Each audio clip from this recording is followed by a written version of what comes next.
Assalamualaikum warahmatullahi wabarakatuh.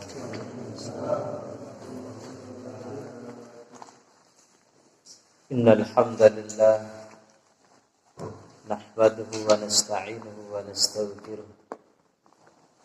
wa na'udzu billahi min shururi anfusina wa min sayyiati a'malina. May yahdihillahu fala mudilla lahu wa may yudlilhu fala hadiya lahu. Asyhadu an la ilaha illallah wahdahu la syarika lah wa asyhadu anna Muhammadan abduhu wa rasuluhu la nabiyya ba'dah. Yaqulullahu tabaraka wa ta'ala fil Qur'anil Karim ba'da na'udzu billahi minasy syaithanir rajim. Ya ayyuhalladzina amanu taqullaha haqqa tuqatih wa la tamutunna illa wa antum muslimun. Wa qala Rasulullah sallallahu alaihi wasallam fi hadithihi syarif, taqillahi haitsuma kunta wa adbi'is sayyi'ata alhasanata tamhuha wa khaliqin nasa bi qulubin hasanin. Amma ba'du. Ikhwani fiddin rahimani rahimakumullah. Alhamdulillah, pada kesempatan yang berbahagia ini kita diberikan kemampuan oleh Allah Subhanahu wa taala untuk hadir, kita sama-sama bertafaqquh fiddin, kita sama-sama mempelajari, mengkaji agama Allah Subhanahu wa taala. Dengan itu mudah-mudahan ikhwan sekalian kita diberikan pemahaman yang baik oleh Allah Subhanahu wa taala. Kemudian Allah memberikan kemampuan kepada kita untuk mengamalkan ilmu yang sudah sampai kepada kita. Ikhwani fiddin rahimani rahimakumullah. Baik, kita lanjutkan kajian kita. Kajian kitab Bulughul Maram.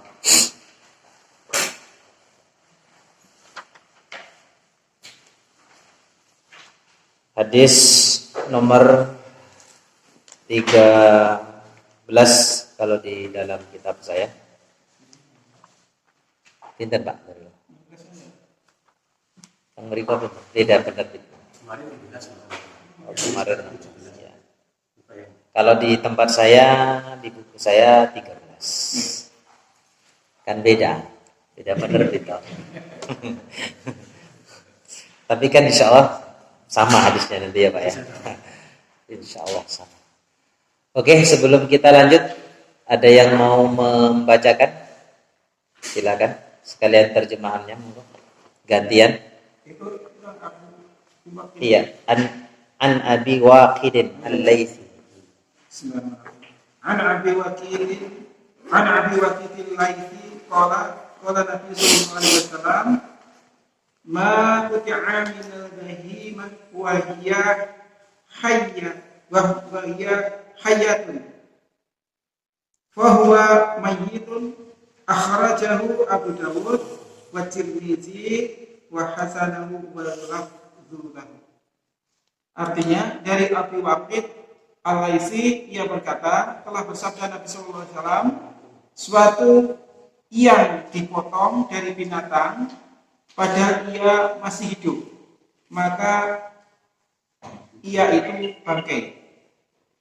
Dikeluarkan dia oleh Abu Dawud dan Tirmidzi dan ia hasankan dia, tetapi lafaz itu baginya. Iya. Kita baca bareng-bareng ya Pak ya. Saya dulu nanti jenengan. Wa an Abi Waqidin Al-Laitsi. Monggo. An Abi Waqidin radhiyallahu anhu. Qala an-nabiy sallallahu alaihi wasallam ma quti'a minal bahimati wa hiya hayyatun fahuwa mayyitun. فهو ميت Akhrajahu Abu Dawud أخرجه أبو داود wa Tirmidzi والترمذي wa hassanahu وحسنه wal lafdhu lahu. ورد له. Ya, saya jelaskan. Wa an Abi Waqid Al-Laitsi radhiyallahu anhu. Dari Abi Waqid Al-Laitsi radhiyallahu anhu, semoga Allah meridainya, qala dia berkata, qala Nabi sallallahu alaihi wasallam, bersabda Nabi sallallahu alaihi wasallam, ma quti'a minal bahimati, apa saja yang dipotong. Terjemahnya agak beda mungkin ya Pak ya. Namanya penerjemah itu kan beda-beda ya Pak ya. Tergantung siapa yang terjemahkan kan begitu ya. Intinya kan ya sama gitu kan. Ma quti'a minal bahimati, apa saja yang dipotong dari binatang, bahimah. Ya, diterjemahkan di sini adalah binatang. Wa hiya hayyatun, sementara dia masih hidup. Fa huwa mayyitun, maka dia adalah bangkai. Kita jelaskan. Wa Abi Waqid Al-Laits, Abi Waqid, kita perhatikan. Abi Waqid, nama asli beliau itu adalah Al-Haris bin Auf. Al-Haris bin Auf. Ada beberapa perkataan berkenaan dengan beliau ini, sahabat Waqid ini, bahwa beliau ini innahu syahida badran. Beliau adalah salah satu sahabat yang ikut dalam perang Badar. Perang pertama dalam Islam. Waqila ada yang mengatakan, ada yang berkata innahu min muslimatil fathi. Beliau masuk Islam ketika terjadi penaklukan kota Mekah. Berarti kan sudah agak akhir. Ya. Tetapi wal awwal asah. Pendapat yang pertama itu yang lebih sahih. Ya, berarti apa? Beliau berarti sahabat yang termasuk agak awal lah masuk Islam.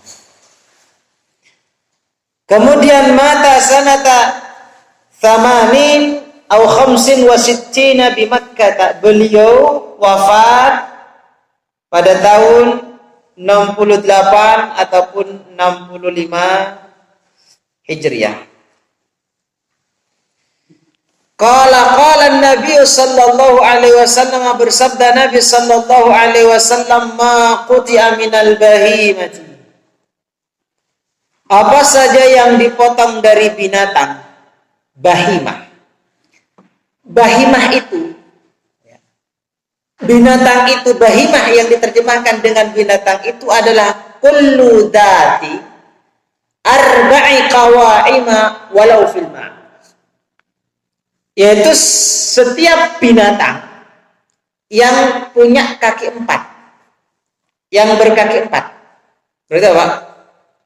Sapi, kambing, gajah, unta, kelinci. Ya pokoknya berkaki 4 lah, gitu kan. Ini maksudnya selain binatang buas. Ya, saya baca dalam kitab Tawdihul Ahkam, penjelasan daripada kitab Bulughul Maram. Setiap binatang yang berkaki 4 walau fil ma'i, atau walaupun dia ini hidup di air. Ada kan ikan kakinya 4? Ada ya Pak ya? Ada. Kakinya 4 itu ada. Kalau penyu itu kakinya berapa? 4 ya. 4 penyu. 4. Ya. Au kullu hayyin la umayyiz, atau setiap yang hidup yang tidak berakal. Maka di sana akan kita dapatkan bahwa ada orang itu kan disebut sebagai binatang, betul nggak Pak? Ya. Kenapa? Ketika dia tidak mempergunakan akalnya. Kenapa? Dia hidup soalnya. Gitu kan? Dia ini pengertian bahimah. Ya. Ya. Maka bahimah itu adalah kullu hayyin, setiap yang hidup yang tidak punya akal. Berarti apa? Manusia saja bisa dikatakan secara ilmu ya, secara bahasa ya, dalam kamus itu begitu. Kalau dia tidak mempergunakan akalnya, kan begitu. Kullu hayyin la mumayyiz. Setiap yang hidup yang tidak berakal, yang tidak punya akal. Maka kan dalam Al-Qur'an kan dijelaskan ya Pak ya. Orang kafir itu kan non-sewu. Ya. Kal an'am. Kan begitu ya Pak ya, seperti binatang ternak. Dilanjutkan lagi oleh Allah, bal adall, bahkan lebih hina, lebih sesat daripada binatang itu. Maka orang yang tidak mempergunakan akalnya dengan baik itu ya kal an'am, ataupun bisa disebut dengan al-bahimah. Ini secara di dalam kitab Al-Qamus disebutkan seperti itu. Ada yang berpendapat wal bahimatu auladud dha'ni wal ma'zi. Yang disebut dengan bahimah itu adalah anak domba atau kambing. Ya, anak domba atau kambing. Wa la'alla al-murada huna al-akhir awil awwal. Ya, sepertinya yang dimaksudkan di dalam hadis ini itu adalah pengertian yang terakhir. Yaitu apa? Auladud dha'ni wal ma'zi, anak domba dan kambing. Maka ikhwan sekalian, apa saja yang dipotong dari binatang seperti itu yang masih hidup, ya, yang masih hidup, maka dia itu adalah bangkai. Di dalam riwayat yang lain disebutkan ketika Rasulullah SAW itu tiba di kota Madinah, seawal hijrah dulu. Kebiasaannya masyarakat Madinah itu Pak, dia ini ngambil motong buntut kambing, sekaligus punuk unta, dimakan sama mereka itu. Kemudian punuknya itu kan bisa dijadikan apa? Buat penerangan, buat lampu-lampu. Kan begitu ya Pak? Ya. Maka kata Rasulullah SAW, ma quti'a minal bahimati wa hiya hayyatun fa huwa maitatun. Apa saja yang dipotong dari bahimah, dari binatang yang masih hidup itu, maka dia adalah bangkai.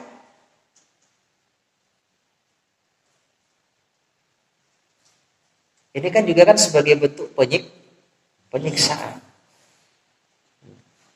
Masih hidup kok ya dipotong kan. Ada itu kan lagi kebiasaan orang itu. Itu pas lagi motong kambing itu belum mati Pak. Kambing laki-laki itu, kambing laki-laki itu kan ada namanya bijinya ya Pak ya. Itu biasanya diambil dulu sama dia. Padahal belum mati loh. Ya, belum mati dipotong sama dia. Kan ada kan binatang-binatang itu, bagian-bagian yang diambil dari binatang itu kan tidak sampai menyebabkan dia mati. Diambil sitik kan gitu ya Pak ya. Dimasak. Kan lumayan dicicil masaknya kan gitu ya Pak ya. Ada saja orang-orang ini. Ya. Lah, kata Rasulullah SAW ya, itu ya bangkai. Kenapa? Karena masih hidup. Ya. Dan ini maksudnya ikhwan sekalian, ya, yaitu dari binatang yang memang halal untuk dimakan, kayak seperti sapi, kayak seperti kambing. Tetapi kalau ikan dan belalang, ya itu beda. Kenapa? Bangkainya belalang itu halal kok, kan begitu. Nah, sepertinya ikhwan sekalian, penulis dari kitab ini, kitab Bulughul Maram min Adillatil Ahkam ini, yaitu Ibnu Hajar Al-Asqalani, ingin menjelaskan kepada kita bahwa yang namanya potongan dari binatang yang hidup itu kan bangkai. Berarti kan dia kan najis. Ya. Kalau najis tadi itu potongan dari hewan yang masih tadi itu, kemudian dia jadi bangkai, kemudian dia itu jatuh ke dalam wadah, jatuh ke dalam minuman. Kalau mengikut di dalam mazhab Syafi'i, berarti air itu apa? Habis. Kalau belum sampai 2 pun. Ya. Potongan tadi itu masuk ke dalam bejana seseorang, walaupun dia tidak berubah bau, rasa dan warnanya. Ya, kalau dia belum sampai 2 kula, najis. Najis dia. Tapi dalam pendapat yang lain, ya dilihat dulu perubahannya. Berubah atau tidak salah satu sifat daripada air tersebut. Ya. Wallahu a'lam bishawab. Ma quti'a minal bahimati wa hiya hayyatun fahuwa maitatun. Penjelasannya agak singkat, tidak lama. Kita lanjutkan lagi bab baru. Babul aniyah. Babul aniyah. Monggo dibaca, Pak. Hadisnya langsung.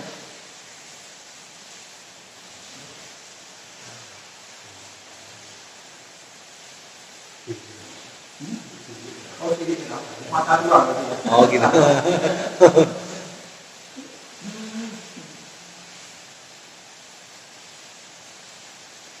عن حذيفة بن اليماني قال رسول الله صلى الله عليه وسلم لا تشربوا في أنيات الذهب والفضة ولا تأكلوا في صحافهما فإنها لهم في الدنيا ولكم في الآخرة متفق عليه. Ya, saya bacakan. An Hudzaifah bin al-Yaman radhiyallahu anhuma qala Rasulullah sallallahu alaihi wasallam, dari Hudzaifah bin al-Yaman, qala, dia berkata, qala Rasulullah sallallahu alaihi wasallam, bersabda Rasulullah sallallahu alaihi wasallam, la tashrabu, janganlah kalian minum, fi aniyatid dhahabi wal fiddah, pada bejana emas dan perak. Wala ta'kulu, dan janganlah kalian makan, fi sihafihima, ada keduanya, pada piring yang terbuat dari apa? Emas dan perak. Fa innaha, karena dia, ya, karena dia wadah itu, ya, yang terbuat daripada emas dan perak itu lahum fid dunya, bagi mereka di dunia, walakum fil akhirah, dan bagi kalian di akhir. Ya. An Hudzaifah, dari Hudzaifah. Hudzaifah itu nama beliau adalah Abu Abdullah Hudzaifah al-Yaman bin al-Yaman. Wa Hudzaifah wa abuhu sahabiyani jalilani. Hudzaifah dan bapaknya itu adalah seorang sahabat yang mulia yang ikut dalam perang Uhud. Saya jelaskan dulu tentang sahabat. Ada yang bisa mendefinisikan pengertian sahabat itu apa, Pak? Iya? Terus? hidup bersama Rasulullah dan hidup berjuang bersama bersama Rasulullah. terus sampai di situ Ya, ikut berperang bersama Rasulullah. kalau nggak ikut berperang berarti bukan sahabat.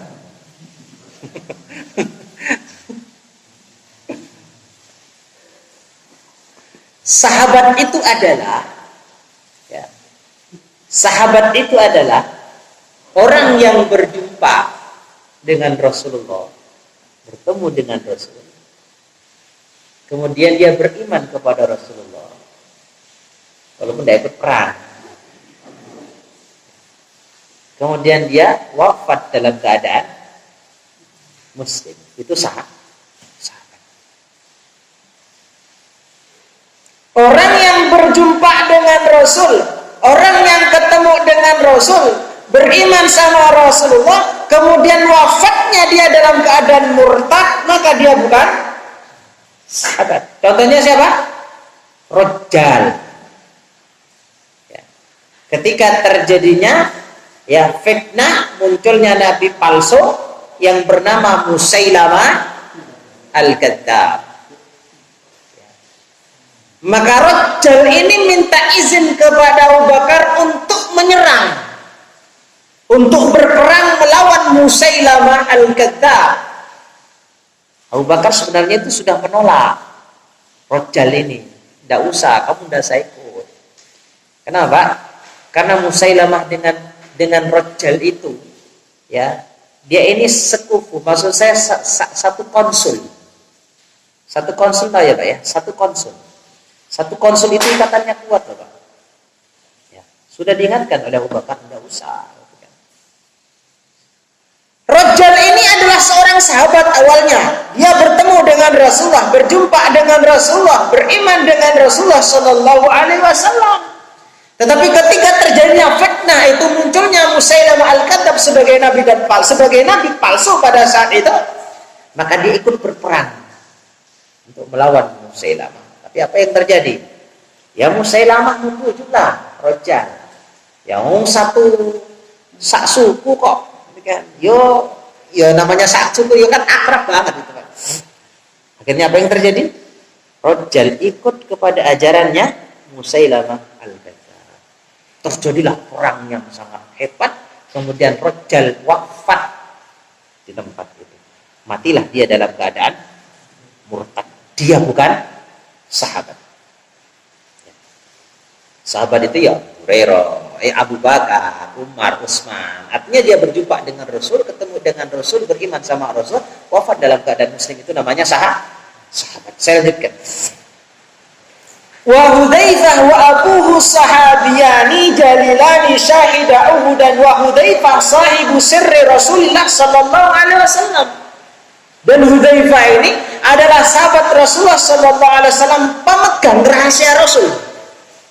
Ingat Pak, bahwa nama-nama orang-orang munafik itu berada di Hudzaifah bin Al-Yaman. Rasulullah sallallahu alaihi wasallam memberitahukan kepada Hudzaifah bahwa munafik itu si fulan. Rasulullah itu dikasih tahu oleh Jibril alaihissalam.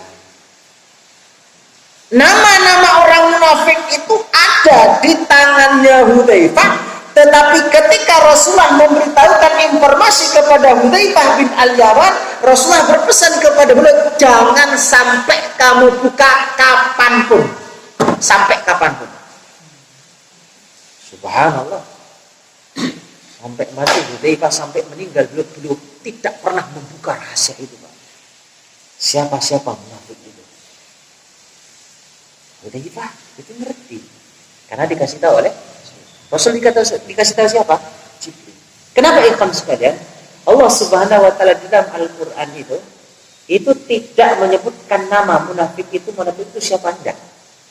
Tetapi Allah Subhanahu wa taala cuma menyebutkan sifat-sifat munafik itu.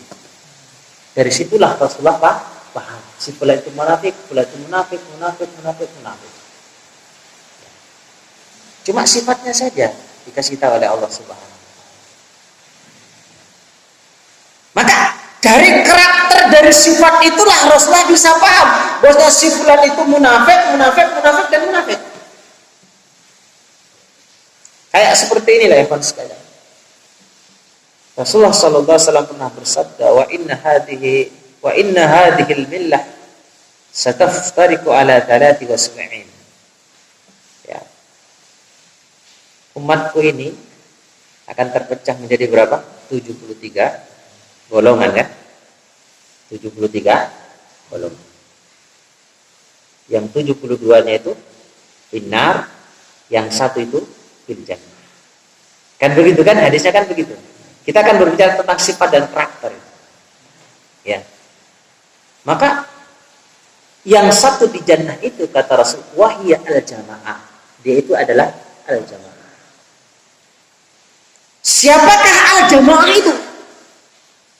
Maka Rasulullah SAW menjelaskan, cuma menyebutkan sifat-sifatnya, cuma menyebutkan ciri-cirinya, Pak. Subhanallah. Apa kata Rasulullah? Kenapa? Karena janjinya surga, Pak. Yang satu ini fil jannah, dia ini yang selamat. Yang 72-nya itu finnar. Tapi kata Rasulullah, tetap Rasul mengatakan min ummati, dari umatku. Kata Rasulullah, siapakah al-jamaah itu? Siapakah yang masuk jannah itu? Man kana ala misli ma ana alaihi wa ashabi. Mereka adalah orang yang sepertiku dan seperti sahabat-sahabatku. Perhatikan, Rasulullah cuma menyebut apa? Sifatnya, karakternya. Satu yang masuk jannah itu, satu yang masuk surga itu adalah mereka seperti aku, sepertiku, kata Rasulullah, dan seperti sahabat-sahabatku. Rasulullah SAW tidak menyebutkan golongan, tapi cuma menyebutkan karakternya, sifatnya. Subhanallah. Maka disinilah kita pahami, kan sekalian. Dari manapun dia, kan begitu kan? Dari kelompok manapun dia, dari ormas manapun dia, selama karakter sifatnya itu sama, sebagaimana yang disebutkan oleh Rasul, berislamnya itu sama dengan Islamnya para sahabat, maka dia itu adalah golongan yang selamat itu. Kan Rasul kan tidak pernah menyebutkan golongan yang selamat Muhammadiyah, kan enggak ada pada saat itu.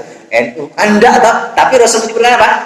Sifatnya. Maka dari golongan manapun, yo Muhammadiyah, yo NU, MTA dan sebagainya, yang penting sifat dan karakternya itu sama dengan yang disebutkan oleh Rasul, maka mereka sebagai apa? Jannah. Insya Allah, kan begitu ya Pak ya. Jadi cuma menyebutkan apa? Karakternya, sifatnya saja. Maka kan kita tidak boleh ya mengklaim itu, karena semuanya pasti mengklaim, kan begitu. Yang terpenting di situ adalah kita samakan, kita cocokkan antara sifat yang disebutkan oleh Rasul dengan apa yang ada pada diri kita. Itu yang terpenting. Kan begitu. Ya. Ikhwan sekalian, saya lanjutkan. Man kana ala mithli ma ana alaihi wa ashabi. Ya. Lah, sampai ikhwan sekalian, Umar Ibnul Khattab radhiyallahu anhu itu bertanya ketika ada orang yang meninggal. Hudzaifah ikut mensolatkan enggak? Kalau Hudzaifah mensolatkan si fulan yang baru meninggal itu, maka Umar juga mensolatkan. Kenapa? Khawatir yang meninggal itu munafik. Kan begitu. Wa Hudzaifah sahibu sirri Rasulullah sallallahu alaihi wasallam wa rawa anhu jama'atun minas sahabah. Ya, dan sekelompok sahabat dan sekelompok tabi'in itu juga meriwayatkan hadis dari Hudzaifah bin Al-Yaman. Beliau meninggal di Madain tahun 35 atau 36 Hijriah, ba'da qatli Utsman bi arba'ina lailah, 4 malam setelah wafatnya Utsman bin Affan. Itu Hudzaifah bin Al-Yaman. Kita masuk kepada matanya. la tashrabu fi aniyatid dhahabi wal fiddah wa la ta'kulu fi sihafihima. Janganlah kalian minum pada bejana emas dan perak, dan janganlah kalian makan pada keduanya, ya, pada piring keduanya. Sihafihima jam'u sahfatin, jamaknya sahfatin. Qala al-Kisai, yang dimaksud dengan piring di sini itu adalah yaitu satu wadah besar. Nek kita itu kayak seperti talam lah, begitu ya Pak ya. Piring besar yang memuat di situ makanan banyak, cukup mengenyangkan 5 orang. Jadi dulu itu yang sudah terbiasa Pak makan apa? Bareng. Ya, makan bareng. Ya, satu talam piring besar itu cukup untuk 5 orang. Ya. Janganlah kalian makan di tempat yang seperti itu, fa innaha, karena sesungguhnya wadah yang terbuat daripada emas dan perak, piring yang terbuat daripada emas dan perak itu adalah lahum, bagi mereka itu, ataupun bagi orang-orang musyrik itu, bagi orang kafir itu apa? Di dunia. Walaupun di dalam hadis, kita perhatikan hadisnya, Rasulullah tidak menyebutkan fa innaha lahum, fa inna, maka sesungguhnya bagi mereka. Mereka itu maksudnya siapa? Orang kafir, orang musyrik. Walaupun tidak disebutkan di sini orang musyrik, tapi orang-orang itu sudah paham bahwa gaya hidupnya orang-orang kafir ini seperti ini. Kenapa? Karena mereka tidak mengenal aturan Allah Subhanahu wa ta'ala. Dan itu adalah merupakan sebuah kebanggaan, Pak. Para raja-raja mereka itu sudah biasa makan di wadah-wadah yang terbuat daripada emas. Itu sudah biasa. Walaupun tidak disebutkan. Ini ikhwan sekalian, ikhbarun ammahum alaih, mengkhabarkan kepada kita tentang kondisi mereka, bukan menjelaskan bahwa itu boleh bagi orang kafir, tidak boleh. Kenapa? Karena orang kafir itu sebenarnya juga terkena beban hukum. Ya, orang kafir itu juga terkena beban hukum. Ya. Maka, ikhwan sekalian, di sini disebutkan walakum fil akhir, dan bagi kita itu di surga. Orang yang dimasukkan ke dalam jannahnya Allah Subhanahu wa ta'ala, orang-orang yang beriman itu yang dimasukkan ke dalam jannah, mereka ini kan akan menempati dipan-dipan yang terbuat dari apa? Ya, sesuatu yang beragam emas mungkin, atau wadah-wadah mereka, gelas mereka, piring mereka kan terbuat dari apa? Dari maka di dunia ini kita ditahan. Jangan pergunakan itu. Kenapa? Karena bagian kamu itu nanti di surga. Kenapa ikhwan sekalian?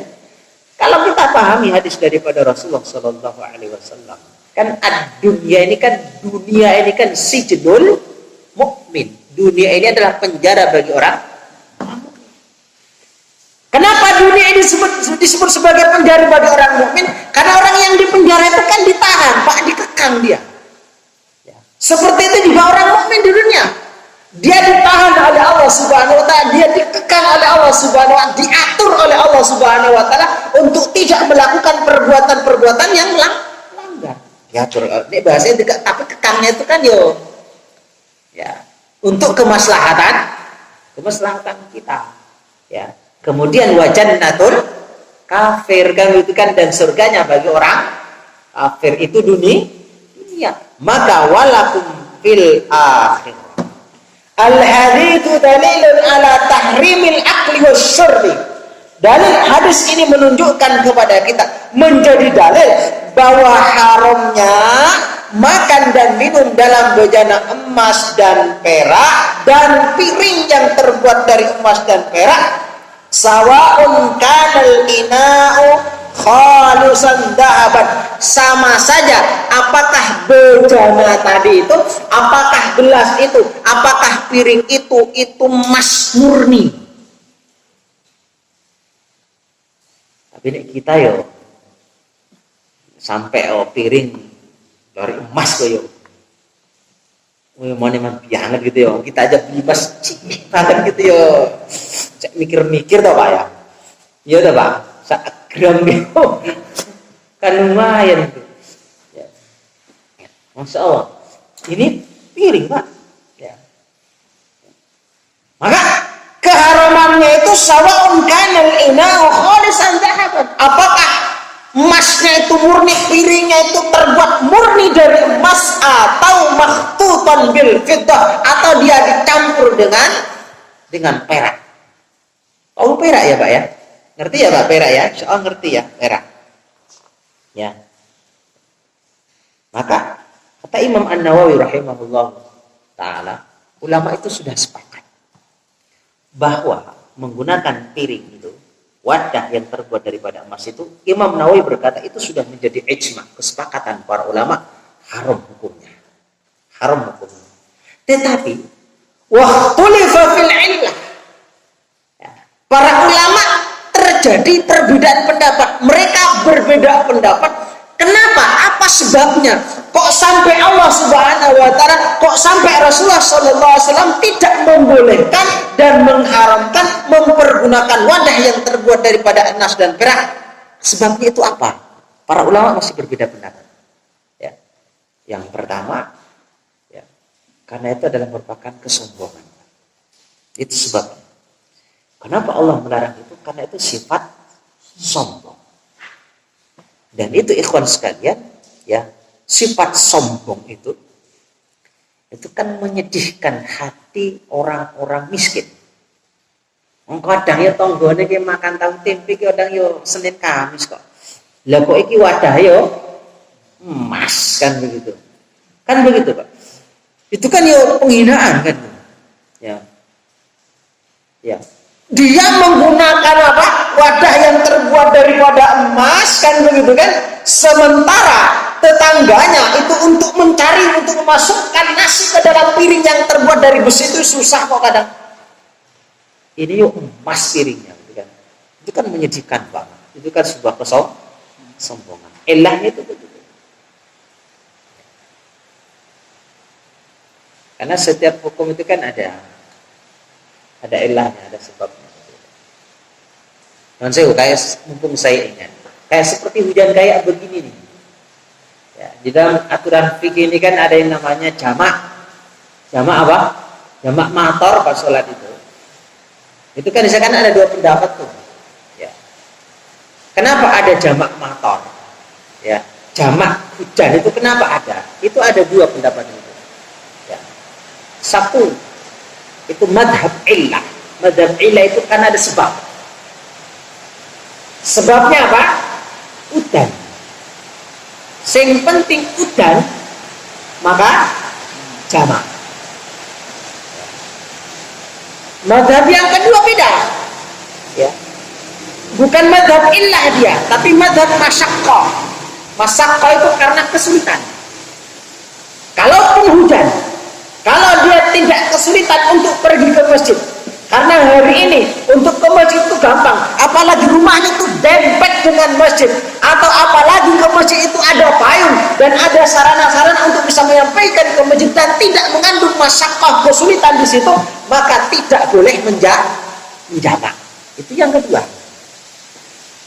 Kadang kita miliki ini, sing tak pilih yang mana ya kan begitu. Itu karena sebab udane atau karena kesulitannya. Kira-kira jenengan mau pilih yang mana? Yang penting udan. Ada satu kaidah yang disebutkan oleh para ulama, Pak. Ada satu kaidah yang disebutkan oleh ulama. Untuk memilih 2 pendapat yang berbeda, mana yang akan kita pilih? Ya. Yang kita pilih adalah pilihlah, ya, tinggalkanlah apa yang kita pilih. Berat itu Pak. Paham saya? Tinggalkanlah apa yang kita pilih. Kenapa? Karena yang kita pilih itu pasti berdasarkan hawa nafsu. Dan kita diperintahkan untuk melawan hawa nafsu. Ya. Kita ikutan nih jamak wae kan gitu kan. Berarti apa? Itu yang kita pilih. Itu yang kita tinggalkan. Memang berat ini. Itu ada ulama kaidah berpendapat seperti itu. Sampai ada dua pendapat. Cuma yang jelas ikhwan sekalian, yang harus kita pahami, kalau kita jadi makmum, ikutlah pendapatnya imam. Kan begitu, jangan buat madhab baru. Dikarenakan apa? Innama ju'ilal imami lu'tamma bihi. Imam ada itu ya untuk diikuti. Nah imamnya sholat jamak mator, ya makmumnya juga ikut sholat jamak mator. Nah imamnya tidak sholat jamak mator, ya makmumnya jangan protes. Dan begitu, Pak Imam, kan itu kan, ayo tidak sholat, tidak boleh. Kenapa? Itu haknya imam. Tidak boleh protes. Kan begitu kan. Imam itu kan ada kan untuk diikuti lah. Kalau nggak diikuti ya ngapain kan itu jadi pak? Ikuti saja apa madhabnya imam. Kan begitu kan. Ya. Dia karena kesulitan atau karena masak dia karena masak atau karena sebab. Saya ulangi, masak itu maksudnya karena kesulitan. Ya, kalau dia ke masjid itu ada kesulitannya, baru dia menjawab. Kalau gampang berarti dia tidak menjawab. Kalau karena sebab, yang penting hujan, bumi basah, begitu ya Pak ya, tidak perlu deras, kan. Bahkan saya dapat cerita itu di negara Sudan Pak. Iya, negara Sudan. Itu belum hujan itu Pak, itu sudah mendung begitu, itu sudah jamak Pak. Kenapa? Beda Pak mendungnya di sini sama di sana. Angker di sana itu. Maksud saya, beda lah pokoknya, seram lah kalau di sana itu. Ya. Karena yang kesulitan tadi itu, kesulitan. Yang penting kesulitan tidak, jamak begitu. Ya. Maka ya harus diperhatikan. Ya tadi itu ikutilah imam. Ikutilah imam. Dia mengikut pendapat yang mana. Saya lanjutkan. Ya. Karena kesombongan itu yang menjadi sebab diharamkannya wadah tadi itu, ya. Kemudian pendapat yang kedua, ya, itu karena sebab emas dan peraknya itu. Karena sebab emas dan peraknya itu. Yang penting ada emasnya, ya sudah. Ada lagi yang berpendapat begini Pak. Kenapa kok itu diharamkan oleh Allah Subhanahu wa Ta'ala? Itu dalam rangka untuk pembinaan akhlak kita. Dikarenakan apa? Kita ini kan tidak diperbolehkan untuk hidup bermewah. Para raja dahulu itu Pak, ya, mereka ini wadahnya yo emas Pak. Para raja-raja itu kan. Kalau Rasulullah kan ya beda. Ya, karena beliau memang adalah seorang nabi, seorang rasul yang sederhana. Ya. Kalau dulu mungkin di Indonesia itu ada yang siapa dia? Potong kukunya itu terbuat dari emas, itu siapa itu? Pernah dengar ceritanya? Potong kukunya itu terbuat dari emas. Sugih banget berarti kan, lumayan tuh. Potong kuku itu ya berapa gram itu Pak? Banyak itu. Ya, banyak itu. Maka ikhwan sekalian, itu penyebabnya wahtalafu fil mat lihi bihima hal yalhaqu bihima fit tahrim. Ya. Dan mereka juga para ulama itu berbeda pendapat mengenai tempat yang dilapisi. Tempat yang dilapisi dengan emas dan perak. Ini berbicara orang sugih ya Pak ya. Kalau kita kayak ini jauh kayak gini. Ya paling tidak ngerti ilmunya lah kan begitu kan. Ya, siapa tahu nanti keluarga kita atau kita sendiri kayak begini gitu ya Pak ya. Lah, kalau tadi itu berkenaan dengan wadah, ya, berkenaan dengan tempat yang dilapisi dengan emas dan perak, in kana yumkin fasluha. Kalau memungkinkan itu dipisah, terpisah antara wadah dengan lapisannya tadi itu, maka haruma ijma'an, ulama sepakat bahwa hukumnya haram. Ya. Jadi tadi ada wadah kayak seperti mangkok begitu kan, kemudian dilapisi dengan bejana emas dan perak. Ulama sepakat haram hukumnya. Kenapa? Ya karena sama saja dia mempergunakan emas dan perak, walaupun di dalamnya itu wadah dari besi, tapi kan lapisannya apa? Emas dan perak. Ya, emas dan perak. Ya. Tetapi wa in kana la yumkin, kalau tidak memungkinkan untuk dipisah, ya, kalau tidak mungkin untuk dipisah, maka lam yahrum, tidak haram, ya, tidak haram hukumnya. Terus bagaimana dengan wa ammal lainai al-mudabbabu bihima? Bagaimana dengan wadah yang ditempel menggunakan emas dan perak itu, kayak seperti katakanlah piring pecah, itu kan ditempel sama emas dan perak, maka para ulama mengatakan ya fa innahu yajuzu, itu boleh-boleh saja.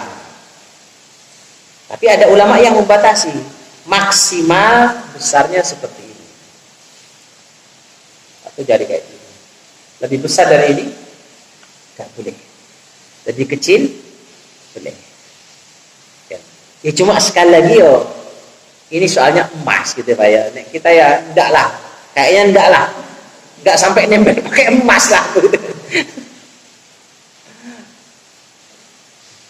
Maksimal 1 telunjuk begini, maksimal.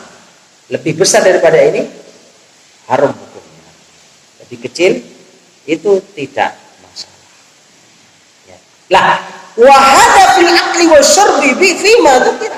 La khilaf fi, ya, berkenaan dengan ini, ya, para ulama mereka tidak khilaf. Artinya ketika dipergunakan untuk makan dan minum, wadah untuk makan dan minum, para ulama sepakat bahwasanya itu tidak diperbolehkan. Lah bagaimana kalau dipergunakan selain untuk wadah makan dan minum? Bolehkah itu? Contohnya emas dan perak kita jadikan kursi, begitu boleh enggak? Ya secara nas kalau kita perhatikan ya boleh-boleh saja. Cuma ini loh, khawatirnya tadi bermewah-mewahan kan begitu ya Pak ya. Yo moso yo kursi emas kan begitu kan, yo enggak takut sama maling kan begitu. Ya. Tapi sekali lagi ya dipergunakan selain makan dan minum, memang para ulama berbeda pendapat. Ada yang mengatakan boleh, ada yang mengatakan tidak boleh. Atau kayak seperti buatannya pedang, ada ya Pak ya. Ya. Atau kalau buat gigi enggak boleh, buat gigi apa namanya? Gigi emas kan ada itu kan? Itu enggak boleh itu. Ya, itu merubah ciptaannya Allah Subhanahu. Soalnya kan yo giginya kan yo api itu ya kok dikikir begitu kan, kemudian dimasukkan. Ada kan begitu kan? Ada kayak begitu tuh. Ya. Biasanya murah senyum dia. Kenapa? Karena pas senyum kelihatan. Ada kayak begitu.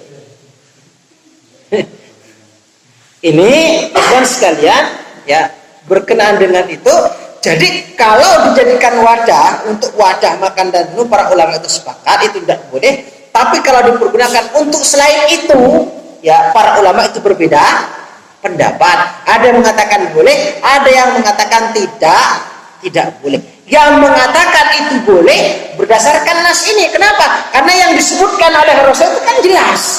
La tasrabu, kan begitu kan? Fi aniyati dzahabi wal fiddah. Jangan kalian minum. Kan begitu. Dalam bejana yang terbuat dari emas dan perak, kan begitu kan, dalilnya jelas. Maka selain ini menurut mereka itu boleh, ya, itu boleh.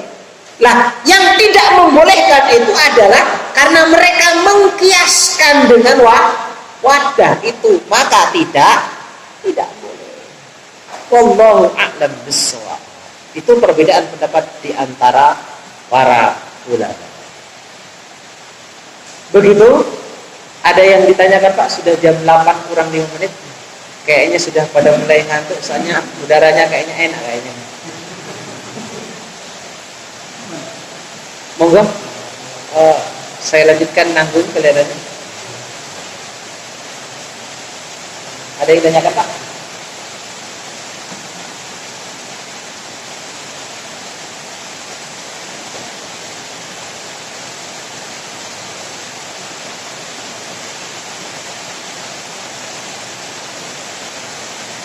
Tidak ada? Kalau tidak ada saya cukupkan saja.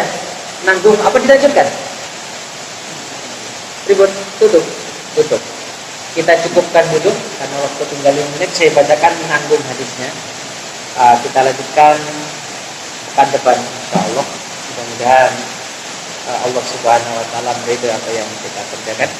Allahumma shayyiban nafi'an wa billahi taufiq wal hidayah. Wassalamualaikum warahmatullahi wabarakatuh.